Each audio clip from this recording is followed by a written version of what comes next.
Hi, Rob Furman here, Senior Analyst at K92 Research. I'm here at the VRIC 2017 with the CEO of K92 Mining, Ian Stalker. Ian, welcome. Thank you very much.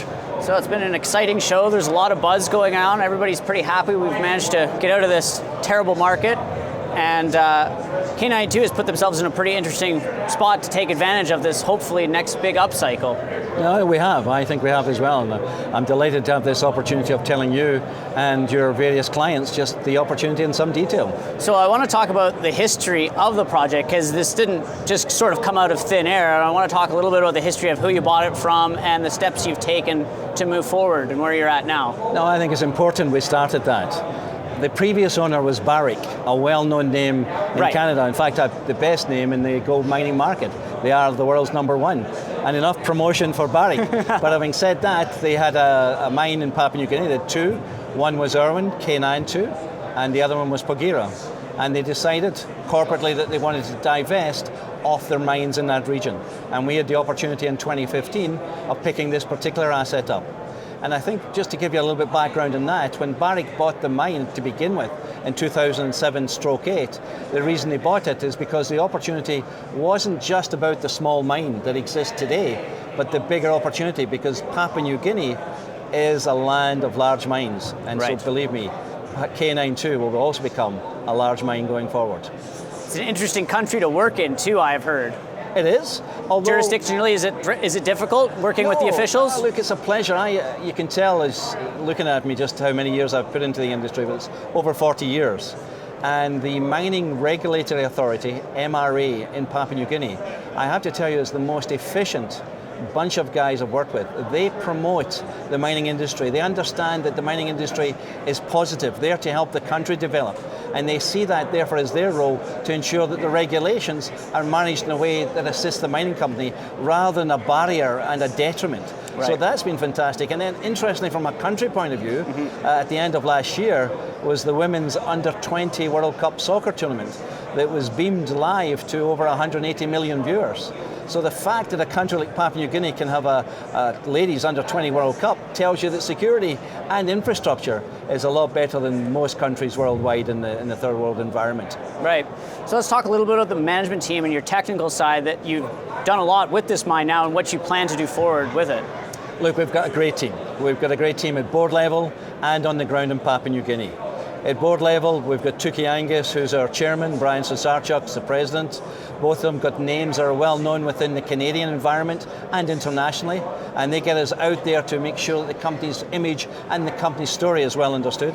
I've been lucky enough, as I say, to be in the mining industry 40 odd years, have built from start to finish 10 mining operations worldwide, Africa, Australia, Europe, and South America. So we've got the right blend of mixture of people at the board level. But I should really mention that the team on the ground, one of the things we did deliberately was we recruited people that had Papua New Guinea experience. The big advantage of that was the speed at which they can therefore acclimatise to working in Papua New Guinea. There's no surprises. They know what the climate's going to be like. They know what the food's going to be like. They know the language. They know the culture. And so that's made it very positive for us going forward. So those 15 expatriates on the ground in PNG have over 150 years PNG experience. Big bonus and a great start. Right. So let's dive into the project specifically. So what stage are you at now on the exploration front, and what are you going to do moving forward in terms of production? There's 3 parts to get the message over.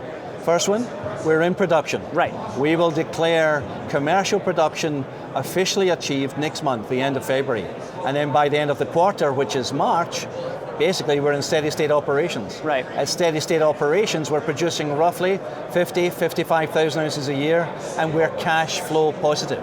Okay. So the need to raise further capital doesn't exist. We are okay, we can feed ourselves. But if there's a great exploration potential, then sure, we'll look at it. Yeah. But on the existing mine, the startup, we've had some great wins recently. One is the fact that we have negotiated a power contract that gives us power at 10 cents per kilowatt hour, hydropower coming in, so we're not at the risk of the oil price taking off and using an incredibly larger number for the cost per kilowatt hour if it's diesel generated. Secondly, our infill drilling program, our grade control, is telling us that the continuity of the ore body is much better than we had predicted, and I think that the in-situ grades will be positive to the upside when we start mining. So the likelihood is that coming on stream as early as we are, we'll catch the upside in the gold price and we'll be positive in terms of production.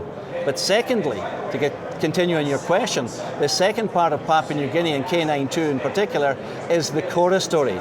Kora is an ore body that sits 700 meters along strike from our existing mine.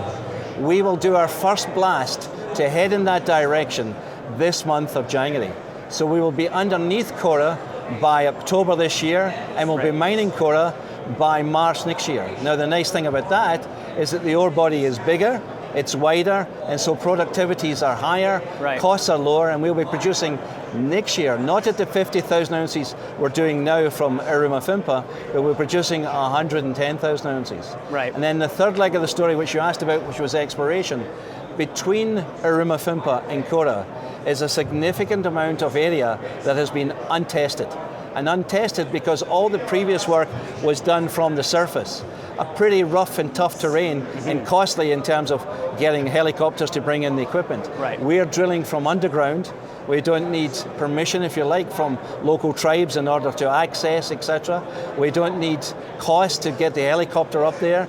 It's quick, it's cheap, and for a little junior, we will have a series of press releases coming out, not only in the production, but in what we expect to find between it. And if I believe the couple of geologists that we've got, again, grey-haired guys like myself, one guy is Alex Davidson, the other guy is Doug Kirwan, both of them well known within the geological community as well as the investment community.